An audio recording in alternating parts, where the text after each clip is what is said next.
Over the past couple months, we've been making a wall item that hangs that we can change the theme of it every month. We started with one that was a heart for Valentine's Day. We've moved on to a egg for Easter.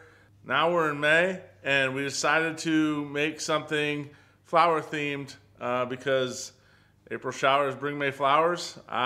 That's kind of what we came up with. So we're gonna get started making it right now.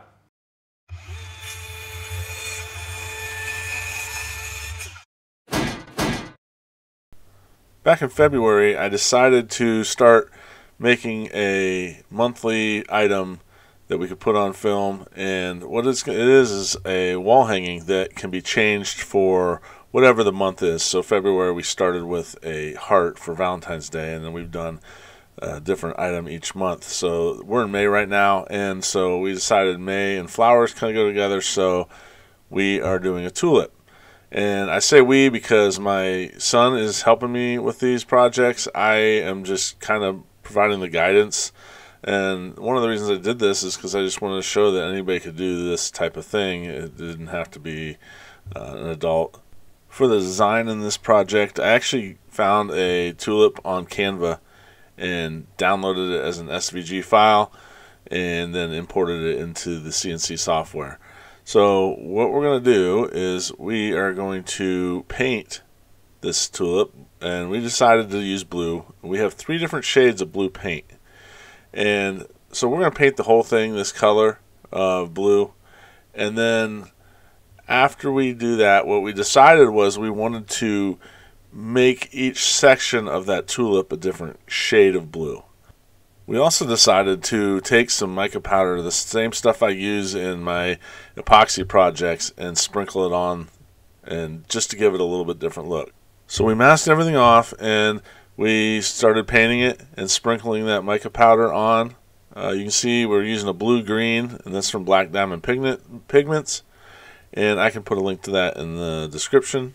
And then I did this so that we could do 2 different colors in the same day. So you can see that little barrier standing up in between the 2 colors. But mostly that was just due to time constraints. We were trying to get this done. And so that's how we did it.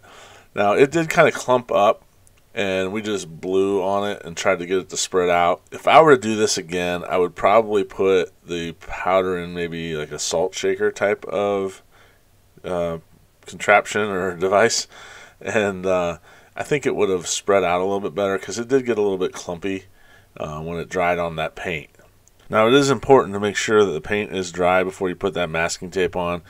I have in the past put it on too soon and it peeled the paint right off. So once that is done, we switch to the little bit darker blue and we hit this other section, just trying to be careful not to overspray over that little tape wall in between. And then we sprinkled a different shade of pigment on this. This is deep blue C from Black Diamond Pigments, and we just thought, well, let's get something that looks a little bit similar to the color of the paint, but something that would give it a little bit of sparkle and just kind of a different look. So once we were done with that, we peeled the tape off of the other side, and then I just hit it with some lacquer. And the reason I wanted to do this is to seal that what we already did into the wood.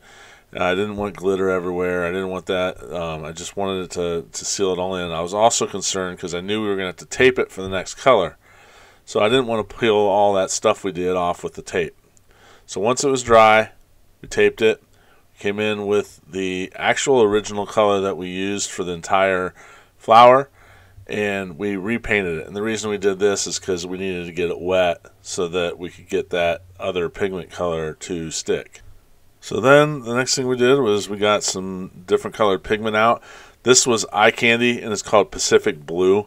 And he sprinkled it on just like he did before. Used some gloves, and he just kind of rubbed his fingers together to get this to spread.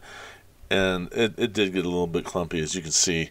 And we just blow that out as much as we can. And the clumps kind of provide a little bit of a texture. It gives it a little bit different look. So it's not that it turned out bad. It's just like I said, it might be better with a shaker or something. So we just decided to peel the tape off right away. Just was careful not to touch what we just did so that we could get it ready to put some more lacquer on. So we just used the same lacquer as before. And again, this is just to seal everything up, prevent any of that stuff from coming off. I wasn't sure how well it would hold just sticking to the paint. So I thought, why not seal it in? And that way, anybody that's ever had glitter on their hands will know that well, this isn't true glitter, but it does have a metallic flake to it and still can get all over your hands and just not go away very easily. So we wanted to seal that in. We use Velcro and sticky back command strips to hang these on the frame. So what we usually do is we just start by sticking the Velcro down, peeling the sticky back off, and then we will just take the item that we want to hang on there and press it into place. You kind of have to get it centered and make sure everything looks nice and straight, and then you can just press it into place. And it stays very well. We haven't had a single one fall off yet. Every time we go to peel it off, it peels off with the Velcro and it doesn't peel off the sticky part. So it's worked really well.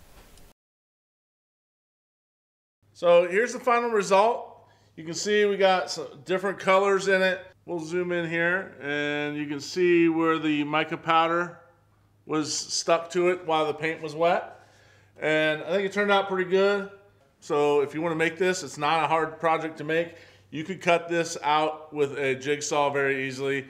We just really didn't have time to do that, and so we opted for the CNC.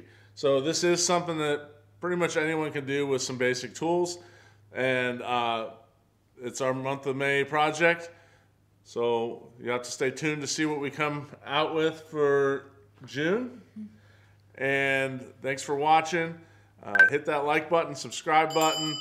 And let us know down in the comments if you have any ideas for the month of June or something we could make. Let us know, and maybe that will be the one we pick. So we'll see you next time.